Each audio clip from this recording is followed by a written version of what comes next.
ನಾನು ಕೂಡ ದೊಡ್ಡಬಳ್ಳಾಪುರಕ್ಕೆ ಮನೆ ಹೋಗಿದ್ದೆ ಕಳೆದ ಒಂದು ತಿಂಗಳಿಂದ. ಅಲ್ಲಿ ಜನಗಳು ಕೂಡ ಎಲ್ಲ ಬಂದು ಈ ತರ ಮನೆಯಲ್ಲಿ ಹಳ್ಳಿ ಮನೆ ಅಂತ ಅಲ್ಲ, ಹಳ್ಳಿಗಳಲ್ಲೇ ಓಪನ್ ಮಾಡ್ಕೊಂಬಿಟ್ಟವ್ರೆ. ತಗೊಂಡೋಗಿ ಬಾಟ್ಲ್ ಮಾಡ್ತಾರೆ. ಅದು ಅಬಕಾರಿ ಇಲಾಖೆ ಅವ್ರಿಗೆ ಏನು ಕ್ರಮ ತೆಗೆದುಕೊಳ್ಳಲ್ಲ. ಒಬ್ರು ಹೋಗಿ ಇದುವರೆಗೂ ಒಂದು ಸೀಸ್ ಮಾಡಿಲ್ಲ, ಅಲ್ಲಿ ಒಂದ್ ಕಡೆನೂ ಸೀಸ್ ಮಾಡಿಲ್ಲ.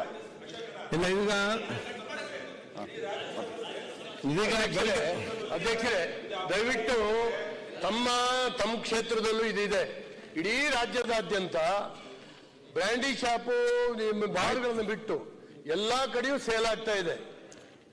ಸಾರ್ವಜನಿಕರಿಗೆ ಇದರಿಂದ ತೊಂದರೆ ಆಗ್ತಾ ಇದೆ. ರಾತ್ರಿ 12 ಗಂಟೆ 1 ಗಂಟೆಗೆ ಕೆಲವು ಗೃಹಿಣಿಯರು ನಮಗೆ ಫೋನ್ ಮಾಡ್ತಾರೆ, ನೀವೆಲ್ಲ MLAಗಳಾಗಿ ಅವ್ರ ಜೊತೆಗೆ ಪಾಲ್ ತಿಂತಾ ಇದ್ದೀರಾ ಅಂತ ಹೇಳಿ ತೀಕ್ಷ್ಣವಾಗಿ ಇವತ್ತು ಕೇಳುವಂತ ಪರಿಸ್ಥಿತಿ ಎಲ್ಲ ಶಾಸಕರಿಗೂ ಇದೆ. ಸಾಧ್ಯ ಉತ್ತರ ಕೊಡ್ಲಿ, ಮತ್ತೆ ಮಾತಾಡಿ. ಉತ್ತರ ಕೊಡ್ಲಿ. ಅಲ್ಲ, ಒಂದ್ ನಿಮಿಷ ಮಂತ್ರಿಗಳು ಸರ್, ನನ್ನ ಸಲಹೆ ಇದೆ ಮಾನ್ಯ ಅಬಕಾರಿ ಸಚಿವರಿಗೆ. ದಯವಿಟ್ಟು ಯಾರ ಮನೆಯಲ್ಲಿ ಇದು ಸಿಗ್ತದೆ ಅದರಲ್ಲಿ ಬ್ಯಾಕ್ ನಂಬರ್ಗಳಿರ್ತದೆ, ಯಾರು ಸಪ್ಲೈ ಮಾಡಿದ್ದು ಅಂತ. ತಗೊಂಡ ಕಾರ್ನಲ್ಲಿ ಸೋಡಾ ಕ್ರಶ್ ಇಂದೆಲ್ಲ ಲೈನ್ ಮಾಡ್ತಾ ಇದ್ರು. ಆ ರೀತಿ ಇವತ್ತು ಬ್ರ್ಯಾಂಡಿಗಳನ್ನ ವಿಸ್ಕಿಗಳನ್ನ ಊರೂರಿಗೆ ತಗೊಂಡೋಗಿ ಮಾರಾಟ ಮಾಡುವಂತ ದಂಧೆ ಇವತ್ತು ನಡ್ಕೊಂತ ಇದೆ. ನಮ್ಮ ಪೊಲೀಸರು ಹೋಗಿ ಬೀಟ್ ಪೊಲೀಸಿಗೆ ಕಲೆಕ್ಷನ್ ಒಂದೇ, ಬೇರೆ ಏನು ಮಾಡಲ್ಲವ. ಅಲ್ಲೆಲ್ಲ ಆಯಾ ಮನೆಯಲ್ಲಿ ಕಲೆಕ್ಷನ್ ಮಾಡ್ಕೊಂಡು ಬರೋದು. ನಮ್ಮಂತವ್ರು ಒತ್ತಡ ಮಾಡಿದ್ರೆ ಯಾವ್ದಾದ್ರು ಒಂದು ಕೇಸ್ ಹಾಕ್ತಾರೆ, ಅಲ್ಲಿ ಕೈ ತೊಳ್ಕೊಂತಾರೆ. ವಿಚಿತ್ರವಾಗಿ ನಡೀತಾ ಇದೆ. ನೀವು SC ಕಾಲೋನಿಗಳಲ್ಲಿ ವಯಸ್ಸಿಗೆ ಬಂದಂತ ಗಂಡು ಮಕ್ಕಳು ಬದುಕಿಲ್ಲ. ಇವತ್ತು ಒಂದೊಂದು ಕಾಲೋನಿ ಸರ್ವೆ ಮಾಡಿಸಿ ಮಂತ್ರಿಗಳೇ ಈ ರೀತಿಯಲ್ಲಿ ಈಗ ಆಯ್ತು ಮೊನೋಪಲಿ ಆಗಿ ನೋಡುವ ಮರ್ಯಾದೆ ಮಾತಾಡುದು ನೀವೇ ಚರ್ಚೆಗೆ ಹೇಳುದು ಕೂಡ ಆಯ್ತು. ಮಂತ್ರಿ ಮಾತಾಡ್ಲಿ ಏನಂತ ನೋಡು, ಮಾತಾಡ್ಲಿ, ಉತ್ತರ ಕೊಡ್ಲಿ. ಈಗ ಮಂತ್ರಿಗಳೇ, ಈಗ ಮಾತಾಡಬೇಕು ನೋಡುವಾಗ ಮಾಡುವವರಿಗಿಂತ ದೊಡ್ಡ ಅಪರಾಧಿ ಅಲ್ಲಿ ಕಂಟ್ರೋಲಿಂಗ್ ಅಧಿಕಾರಿ ಇದಾನಲ್ಲ, ಅವರು ನಿಷ್ಪ್ರಯೋಜನ ಇವತ್ತು ಎಲ್ಲ ಕಾಣ್ತದೆ. ಸೂಕ್ತ ಉತ್ತರ ಕೊಡೋದು ತಕ್ಷಣ ಕ್ರಮ ತೆಕ್ಕೊಳ್ಳಿ. ಸಭಾಧ್ಯಕ್ಷರೇ, ಹಲವಾರು ಕ್ರಮಗಳನ್ನು ತೆಗೆದುಕೊಂಡಿದ್ದೀವಿ. ಅದ್ರ ಜೊತೆ ಇನ್ನು ಕೆಲವರು ಸಲಹೆ ಮೇರೆಗೆ ಕಠಿಣ ನಿಲುವುಗಳನ್ನು ತೆಗೆದುಕೊಂಡು ಈಗಿದ್ದ ಕಾಯ್ದೆ ಪ್ರಕಾರ ಕೇಸ್ಗಳನ್ನ ಹಾಕ್ತೀವಿ ಮತ್ತೆ ಬಿಡ್ತೀವಿ ಅಂತಕ್ಕಂಥದ್ದಿದೆ. ಅದಕ್ಕೆ ಇನ್ನೊಂದು ರೂಪದಲ್ಲಿ ಬೇಕಾದ್ರೆ ಒಂದು ಕಠಿಣ ಕ್ರಮ ತೆಗೆದುಕೊಳ್ತಕ್ಕಂಥ ಕೆಲಸ. ಮಾನ್ಯ ಅಧ್ಯಕ್ಷರೇ, ಸಭಾಧ್ಯಕ್ಷರೇ, ಏನು ಮಾನ್ಯ ಸಚಿವರು ಹೇಳಿದ್ದಾರೆ, ಇದರಲ್ಲಿ ಹಣ ಪ್ರತಿ ತಿಂಗಳು ಎಷ್ಟು ಲೀಟರ್ ಮಾರ್ತಾರೆ ಅಂತ ಪ್ರತಿ ಬಾರಲ್ಲೂ ನಿಮಗೆ ಮಾಹಿತಿ ಸಿಗುತ್ತೆ. ಏನಾಗುತ್ತೆ, ಎಲೆಕ್ಷನ್ ಟೈಮ್ಗಳಲ್ಲಿ ಟೈಟ್ ಮಾಡ್ತಾರೆ. ಇವಾಗ ಮೇ ತಿಂಗಳದು ನನ್ನ ಹತ್ರ ಮಾಹಿತಿ ಇದೆ, ಯಾವ ಬಾರಲ್ಲಿ ಮೇ ತಿಂಗಳು ಕಮ್ಮಿ ಇದೆ ಅಂತ ಗೊತ್ತಾಗುತ್ತೆ. ಈಗ ಸ್ಟಾಕ್ ಯಾವ್ದೋ ಒಂದು ಮನೇಲಿ ಇಟ್ಕೊಂತಾರೆ, ಯಾವ ಬಾರಿಂದ ತಗೊಂಡಿದ್ದಾರೆ ಅಂತ ಕ್ಲಿಯರ್ ಆಗಿ CCTV ವಿಡಿಯೋ ಇರುತ್ತೆ. ಬಾರ್ಗಳ ಮೇಲೆ 3 ಪ್ರಕರಣ ದಾಖಲಾದ್ರೆ ಅವ್ರ ಲೈಸೆನ್ಸ್ ಕ್ಯಾನ್ಸಲ್ ಮಾಡಬಹುದು ತಾವು. ದಯವಿಟ್ಟು ಬಾರ್ಗಳ ಮೇಲೆ ಕ್ರಮ ತಗೊಳ್ಳಿ. ಮನೆಗಳಲ್ಲಿ ಮಾರುವಂತವ್ರು ವೈನ್ ಸ್ಟೋರ್ಗಳು CL7 ನಲ್ಲಿ ಅವ್ರು ಆಕ್ಚುಲಿ ಕೌಂಟರ್ ಮಾಡಂಗೇ ಇಲ್ಲ. ಹೋಟೆಲ್ ಲಾಡ್ಜ್ ಪರ್ಮಿಷನ್ ಪ್ರತಿ CL7 ಅಲ್ಲೂ ರಿಟೇಲ್ ಮಾಡ್ತಾರೆ. ಸಭಾಧ್ಯಕ್ಷರೇ, ಕವರ್ ಕೊಟ್ಟು ಪ್ಯಾಕಿಂಗ್ ಕೊಟ್ಟು ಬಾರ್ಗಳವರು. ಈಗ ಒಂದು ನಿಮಿಷ ಮುಂದೆಲ್ಲ ನೀವು ಕರೆಕ್ಟ್ ಆಗಿ ವಿಚಾರ ಪ್ರಸ್ತಾವನೆ ಮಾಡ್ತಾ ಇದ್ದೀರಿ. ಇದು ಸ್ವಲ್ಪ ರಿಸರ್ಚ್ ಎಲ್ಲ ಮಾಡ್ಬೇಕಾಗ್ತದೆ. ಅದಾಗ ಅರ್ಧ ಗಂಟೆ ಚರ್ಚೆ ನಾವು ಇಟ್ಕೊಳ್ತೇವೆ.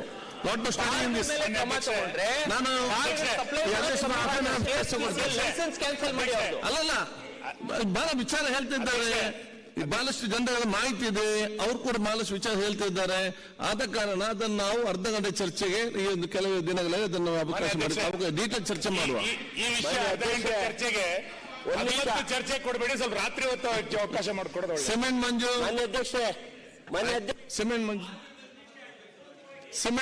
ಅಧ್ಯಕ್ಷ, ಒಂದೇ ನಿಮಿಷ. ಅಲ್ಲಲ್ಲ, ನಮ್ಮಲ್ಲಿ ಇದು ಪೂರಕವಾಗಿ ಹಾಸ್ಪಿಟಲ್ ಪಕ್ಕ CL7 ಸಿಮೆಂಟ್ ಮಂಜು. ಸಭಾಧ್ಯಕ್ಷೆ, ನಾನು ಯಗಚಿಯ ನಾಲೆ ಬಗ್ಗೆ ನಮ್ಮ ನೀರಾವರಿ ಸಚಿವರ ಹತ್ರ ನಾನು ಕ್ವಶನ್ ಕೇಳಿದ್ದೀನಿ. 281 ಚುಕ್ಕಿ ಗುರುತಿನ ಪ್ರಶ್ನೆ ಸಭಾಧ್ಯಕ್ಷೆ ಉತ್ತರವನ್ನು ಒದಗಿಸಲಾಗಿದೆ. ಯಗಚಿ ನಾಲೆಗೆ ಸಂಬಂಧಪಟ್ಟಂಗೆ ನಮ್ಮ ಕ್ಷೇತ್ರದಲ್ಲಿ ಕೂಡ 3 ತಾಲೂಕುಗಳಲ್ಲಿ ಯಗಚಿ ನಾಲೆ ಹರಿದು ಹೋಗುತ್ತೆ. ಬಟ್ ಏನಾಗಿದೆ ಅಂತಂದ್ರೆ 37,000 ಎಕರೆಗೆ ನೀರು ಕೊಡ್ತೀವಿ ಅಂತೇಳಿ ಇಲ್ಲಿ ನನಗೆ ಮಾಹಿತಿನ ಕೊಟ್ಟಿದ್ದಾರೆ. ನನಗಿರ್ತಕ್ಕಂಥ ಮಾಹಿತಿ ಪ್ರಕಾರ ಒಂದು 15,000 ರಿಂದ 18,000 ಎಕರೆಗೆ ನೀರು ಬರ್ತಾ ಇರ್ಬೋದು. ಏನಾಗಿದೆ ಅಂದ್ರೆ ಕಾಮಗಾರಿನೂ ಕೂಡ ಒಂದು ಕಂಪ್ಲೀಟ್ ಆಗಿಲ್ಲ. ಮತ್ತೆ ಎರಡನೇ ವಿಚಾರ ಏನಾಗಿದೆ ಅಂತ ಹೇಳಿದ್ರೆ ಯಾವುದೇ ನಾಲೆನೂ ಅವತ್ತಿಂದ ಇವತ್ತು ತನಕ ದುರಸ್ತಿಗಳಾಗಿಲ್ಲ. ಮತ್ತೆ ಶಿಲ್ಟು ಸಮೇತ ಇನ್ ಟೈಮಿಗೆ ಕ್ಲಿಯರ್ ಮಾಡಲ್ಲ. ರೈತರಿಗೆ ಮೊದಲೇ ಬರಗಾಲ, ನೀರುಗಳಿಲ್ಲ. ಆ ಟೈಮಲ್ಲೂ ಕೂಡ ನೀರನ್ನ ಬಿಟ್ಟಂತ ನೀರು ಏನ್ ನಾಲೆ ದುರಸ್ತಿ ಆಗ್ದಲೆ 50% ಹೆಚ್ಚು ನೀರು ಬರೀ ಈ ಪೋಲ್ ಆಗ್ತಕ್ಕಂತ ವಾತಾವರಣ ಆಗಿದೆ. ಅದರಲ್ಲೂ ಕೂಡ ನಮ್ಮ ಕ್ಷೇತ್ರದಲ್ಲಿ ಎಕ್ಚಿ ನಾಲೆಗೆ ಸೀದಾ ಹರಿದೋಗುತ್ತೆ ಬಿಟ್ರೆ ಒಂದೇ ಒಂದು ಸಬ್ ಚಾನಲ್ ಕೂಡ ಈವನ್ ಟುಡೇ ರನ್ನಿಂಗ್ ಇಲ್ಲ. ನಿಜವಾಗ್ಲೂ ಕೂಡ ಇಷ್ಟೆಲ್ಲ ಖರ್ಚು ಮಾಡಿ ಹಿಂದಿನವರೆಲ್ಲವೂ ಕೂಡ ಡ್ಯಾಮ್ನ ಕಟ್ಟಿ ಇವೆಲ್ಲವನ್ನು ಕೂಡ ಮಾಡೋಗಿದ್ದಾರೆ. ಕರೆಕ್ಟ್ ಆಗಿ ಇದೇನಾದ್ರೂ ಕೂಡ ಕೆಲಸವನ್ನು ನಿರ್ವಹಿಸಿದ್ರೆ ರೈತರುಗಳಿಗೆ ನಾವು ಯಾವ ಭಾಗ್ಯನೂ ಕೊಡೋದು ಬೇಡ, ಕರೆಕ್ಟ್ ಆಗಿ ಒಂದು ಒಳ್ಳೆ ನೀರು ಕೊಟ್ರೆ ಖಂಡಿತವಾಗ್ಲೂ ನಮ್ಮ ಭಾಗದಲ್ಲಿ 2 ರಿಂದ 3 ಬೆಳೆ ಬೆಳೆಯಲಿಕ್ಕೆ ಅನುಕೂಲ ಆಗುತ್ತೆ ಅಂತ ಈ ಸಂದರ್ಭದಲ್ಲಿ ಹೇಳ್ತೀನಿ. ಮತ್ತೆ ನನಗೆ ಮಾಹಿತಿನ ಕೊಟ್ಟಿದ್ದಾರೆ, ಹಲವಾರು ಜಾಗಗಳಲ್ಲಿ ಭೂಮಿನ ಇನ್ನೂ ಅಕ್ವೈರ್ ಮಾಡ್ಕೊಳಕ್ ಆಗಿಲ್ಲ ಅಂತೇಳಿ. ನಾನು ಹೇಳೋದು, ಈಗ ನಮ್ಮ ಕ್ಷೇತ್ರದಲ್ಲಿ ಎತ್ತಿನೊಳೆ ಪ್ರಾಜೆಕ್ಟ್ ಕೂಡ ಅವ್ರ ಜಾಗ ಕೊಟ್ಟಿಲ್ಲ ಅಂತ ಕೂಡ ಬೇರೆ ಬೇರೆ ವಿಚಾರದಲ್ಲಿ ನಾನು ಹೇಳ್ತೀನಿ ಜಾಗ ತಗೊಳ್ತಕ್ಕಂಥ ಕೆಲಸ ನಡೀತಾ ಇದೆ. ಇದು ಅದೇ ರೀತಿ ಮಾಡ್ಬಿಟ್ಟು ಜಾಗನ ತಗೊಂಡು ಆದಷ್ಟು ಬೇಗ ಕೆಲಸನ ಕಂಪ್ಲೀಟ್ ಮಾಡಿ ರೈತರಿಗೆ ಅನುಕೂಲ ಮಾಡೋಂಥದ್ದು ಮಾಡ್ಕೊಡ್ಬೋದಲ್ಲ. ಆಯ್ತು, ಈಗ ಪ್ರಶ್ನೆ ಕೇಳಿದ್ರೆ ಉತ್ತರ ಕೊಡ್ತಾರೆ. ಅಧ್ಯಕ್ಷರೇ, ಈ ಯಕ್ಷಿ ನಾಲೆ, ಯಕ್ಷಿದು ಏನು ಹೇಮಾವತಿ ಉಪ ನದಿ ಯಕ್ಷಿ ಇದೆಯಲ್ಲ, ಚಿಕ್ಕಮಗಳೂರಿನಿಂದ ಇದು ಪ್ರಾರಂಭ ಆಗ್ತದೆ. ಇದು ಬಹುಶಃ ನಾವು 3,700 ಎಕರೆ 37,000 ಎಕರೆಗೆ ಅಚ್ಚುಕಟ್ಟಿಗೆ ನಾವು ಮಾಡಿದೀವಿ. ಬರೀ 15,000-16,000 ಸಾವಿರ ಆಗ್ತಾ ಇದೆ ಅಂತ ಹೇಳ್ತಾ ಇದ್ದಾರೆ. ಆಮೇಲೆ ಅಲ್ಲ, ನನಗೂ ಒಂದು ವರದಿ ನಮ್ಮ ಆಫೀಸರ್ಸು ಕೊಟ್ಟಿದ್ದಾರೆ. ಇದನ್ನ ನಾಳೆನೆಲ್ಲ ಕ್ಲೀನ್ ಮಾಡಬೇಕು ಅಂತ, ಮಾಡರ್ನೈಸೇಷನ್ ಮಾಡಬೇಕು, ಕ್ಲೀನ್ ಮಾಡಬೇಕು ಅಂತ. ಸೊ ಸುಮಾರು 5.5 ಕಿಲೋಮೀಟರ್ ಈಗಾಗಲೇ ಮಣ್ಣು ಕಾಮಗಾರಿ ಈಗಾಗಲೇ ಇದೆ. ಇನ್ನ 1-1.5 ಕಿಲೋಮೀಟರ್ ಮಧ್ಯ ಸ್ವಲ್ಪ ಸಮಸ್ಯೆ, ಭೂಸ್ವಾಧೀನದಿಂದ ಸ್ವಲ್ಪ ಸ್ಥಗಿತ ಆಗಿದೆ. ಅದು ನೀವು ಹೇಳ್ದಂಗೆ ನಾವು ಹೆಂಗೆ ಎತ್ತಿನೊಳೆ ತಗೊಂಡಿದ್ದೀವಿ ಆನ್ ಪ್ರಯಾರಿಟಿ, ಇದನ್ನ ಗಮನಿಸಿ ಖಂಡಿತ ನಿಮ್ಮ ಎತ್ತಿನೊಳೆ ಬಗ್ಗೆ ಪ್ಲಸ್ ಈ ಎಕ್ಚಿ ಬಗ್ಗೆ ನಮ್ ಗಮನ ಇದೆ. ಆನ್ ಪ್ರಯಾರಿಟಿ ಈ ಕೆಲಸನ ತೆಗೆದುಕೊಳ್ತೀವಿ. ಓಕೆ, ಈಗ ಒಂದು ಗುರುರಾಜ್ ಗಂಟಿಹೊಲೆ ಹಾಗೂ ಬಹುಶಃ ನಮ್ಮ ಮಾನಪಡಿ ವಜ್ಜಲ್ ಮತ್ತು ಮಹೇಶ್ ತೆಂಗಿನಕಾಯಿ, ತಾವು ಇವತ್ತು ಕಾನೂನು ಮತ್ತು ಟೂರಿಸಂ ಮಂತ್ರಿ ಪ್ರಶ್ನೆ ಕೇಳಿದಿರಿ. ಮಹತ್ವದ ಪ್ರಶ್ನೆ ಮಂತ್ರಿ ಕೂಡ ಹೇಳಿದ್ದಾರೆ. ಮತ್ತು ಅವ್ರು ಇವತ್ತು ಇಲ್ಲ, ಸೊ ಇವತ್ತು ಬರ್ತಾರೆ. ನೆಕ್ಸ್ಟ್ ವೀಕ್ ಅದನ್ನು ಅವ್ರು ಬಂದಾಗನೇ ಅವ್ರು ಉತ್ತರ ಕೊಡ್ತಂತ ಹೇಳಿದ್ದಾರೆ. ಸೊ ನೆಕ್ಸ್ಟ್ ವೀಕ್ ಅದನ್ನು ತಿಳ್ಕೊಳ್ತೇವೆ. ಈಗ ನೆಕ್ಸ್ಟ್ ಸರ್, ನೆಕ್ಸ್ಟ್ ಕೇಳಬೇಕು ರಾಮಮೂರ್ತಿ, ಸಿ ಕೆ ರಾಮಮೂರ್ತಿ. ಮಾನ್ಯ ಸಭಾಧ್ಯಕ್ಷರೇ, ಚುಕ್ಕೆ ಗುರುತಿನ ಸಂಖ್ಯೆ 54 ಮಾನ್ಯ ಉಪಮುಖ್ಯಮಂತ್ರಿ ಕೇಳಕ್ ಬಯಸ್ತೀನಿ. ಅಧ್ಯಕ್ಷ, ಉತ್ತರವನ್ನು ಒದಗಿಸಲಾಗಿದೆ. ಮಾನ್ಯ ಅಧ್ಯಕ್ಷರೇ, ನನ್ನ ಮತಕ್ಷೇತ್ರದಲ್ಲಿ ಸುಮಾರು 13 ಕೊಳಗೇರಿ ನಿವಾಸಿಗಳು ಬರ್ತಾ ಇದೆ. ಇಲ್ಲಿ ಎಲ್ಲ ಮನೆಗಳನ್ನ ಕಟ್ಟಿ 5 ವರ್ಷ, 8 ವರ್ಷ, 10 ವರ್ಷ ಆಗಿದೆ. ಇದುವರೆಗೆ ಅವ್ರಿಗೆ ಕಾವೇರಿ ನೀರನ್ನು ಅವ್ರಿಗೆ ಕೊಟ್ಟಿಲ್ಲ. ಎಲ್ಲ ಬೋರ್ವೆಲ್ ನೀರ್ ಮೇಲೆ ಡಿಪೆಂಡ್ ಆಗಿದ್ದಾರೆ. ಕಾವೇರಿ ನೀರಿಗೆ ಫ್ಲೋರೈಡ್ ಚಾರ್ಜ್ ಕಟ್ಟಿಯಿಂದ BWSS ಬೇರೆ ಹೇಳ್ತಾ ಇದ್ದಾರೆ. ಸುಮಾರು ಒಂದೊಂದು ಸ್ಲಮ್ಗಳಿಗೆ 4 ಕೋಟಿ ರೂಪಾಯಿ, 2 ಕೋಟಿ ರೂಪಾಯಿನ ನೋಟಿಸ್ ಕೊಟ್ಟಿದ್ದಾರೆ. ಇದನ್ನ ಯಾರು ಕಟ್ಟಬೇಕು? BBMP ಮಾಡಬೇಕಾ? ಇಲ್ಲ ಮೂಲಭೂತ ಸೌಲಭ್ಯ ಕೊಟ್ಟಿಲ್ಲ. ಅಲ್ಲೇ ಇದ್ದಾರೆ, ನಮ್ಮ ವಸತಿ ಸಚಿವರು ಕೂಡ ಅಲ್ಲೇ ಇದ್ದಾರೆ. ಇಲ್ಲಿ ವಸತಿ ಸಚಿವರು ಕೂಡ ಸ್ಲಮ್ ಮನೆ ಕಟ್ಟಿದ್ದಾರೆ, ಅವರಿಗೆ ಮೂಲಭೂತ ಸೌಲಭ್ಯಗಳನ್ನ ಕೊಡಬೇಕು. ಆದ್ರೆ ಇಲ್ಲಿ ಏನಾಗ್ತಿದೆ ಅಂತಂದ್ರೆ ಬರೀ ಮನೆ ಕಟ್ತಾ ಇದ್ದಾರೆ, ಕುಡಿಯುವ ನೀರು ಕೊಡ್ತಾ ಇಲ್ಲ. ಆದ್ರಿಂದ ದಯಮಾಡಿ ಮಾನ್ಯ ಉಪಮುಖ್ಯಮಂತ್ರಿಗಳು ದಯಮಾಡಿ ಕೇಳ್ಕೊಳ್ಳೋದಷ್ಟೇ, ಉಚಿತವಾಗಿ ಸರ್ಕಾರದಿಂದ ಬರ್ಸ್ಬೇಕು, ಚಾರ್ಜ್ ಬರ್ಸ್ಬೇಕು. ಇಲ್ಲ BBMP ಕೊಡ್ಬೇಕು ಚಾರ್ಜು. ಪ್ರತಿ ಸ್ಲಮ್ಗಳಲ್ಲೂ ಕೂಡ ಆ ಜನಗಳ ಮೇಲೆ ಡಿಪೆಂಡ್ ಆಗಿ 4 ಕೋಟಿ 3 ಕೋಟಿ ಕಟ್ಟಿ ಅಂದ್ರೆ ಸ್ವಾಮಿ, ಕುಡಿಯಕ್ಕೆ ಪಕ್ಕದಲ್ಲೇ ಕಾವೇರಿ ವಾಟರ್ ಇದೆ. ಗುಡಿಸಲು ನಿವಾಸಿಗಳಿಗೆ ಕಾವೇರಿ ನೀರಿಲ್ಲ. ಬೋರ್ವೆಲ್ 1500 ಅಡಿ ನೀರು ಒಳಗಡೆ ಹೋಗಿದೆ. ದಿವಸಕ್ಕೊಂದು ಬೋರ್ವೆಲ್ ಕೆಟ್ಟೋಗ್ತಾ ಇದೆ. ದಯಮಾಡಿ ಅವರಿಗೆ ತಾವು ಎಲ್ಲ ಗ್ಯಾರಂಟಿಗಳು ಕೊಡ್ತಾ ಇದ್ದೀರಾ, ದಯಮಾಡಿ ಕಾವೇರಿ ನೀರು ದಯಮಾಡಿ ಕೊಡಿ ಸ್ವಾಮಿ. ಅವ್ರು ದಯಮಾಡಿ ಕೇಳ್ಕೊಂತ ತಮ್ಮನ್ನ ದಯಮಾಡಿ ಉತ್ತರ ಕೊಡಬೇಕು ಅಂತ ಕೇಳ್ತೀನಿ. ಅಧ್ಯಕ್ಷೆ, ರಾಮಮೂರ್ತಿ ಅವರು ಹೊಸದಾಗಿ ಶಾಸಕರಾಗಿದ್ದಾರೆ, ಅವರು ಕಾರ್ಪೊರೇಟರ್ ಆಗಿದ್ದವರು, ಎಲ್ಲ ಅನುಭವ ಇದೆ ಅವರಿಗೆ. 2017ರಿಂದ BWSSB ಈಗಾಗಲೇ 10,000 ಲೀಟರ್ನ ಫ್ರೀ ಕಾವೇರಿ ನೀರನ್ನ 103 ಲಕ್ಷಕ್ಕೆ ಸ್ಲಮ್ ಅಲ್ಲಿ ಈಗಾಗಲೇ ಬೆಂಗಳೂರಿನಲ್ಲಿ ಕೊಡ್ತಾ ಇದ್ದೀವಿ.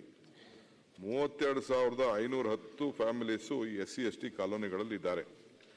ಜಯನಗರ ಅಸೆಂಬ್ಲಿ ಕಾನ್ಸ್ಟಿಟ್ಯೂನ್ಸಿಲಿ 5,515 ಮನೆಗಳು 10,000 ಲೀಟರ್ ಅಂತ ಫ್ರೀ ಕಾವೇರಿ ನೀರನ್ನ ಇವರು ಪ್ರತಿ ತಿಂಗಳು ಕೊಡ್ತಾ ಇದ್ದೀವಿ.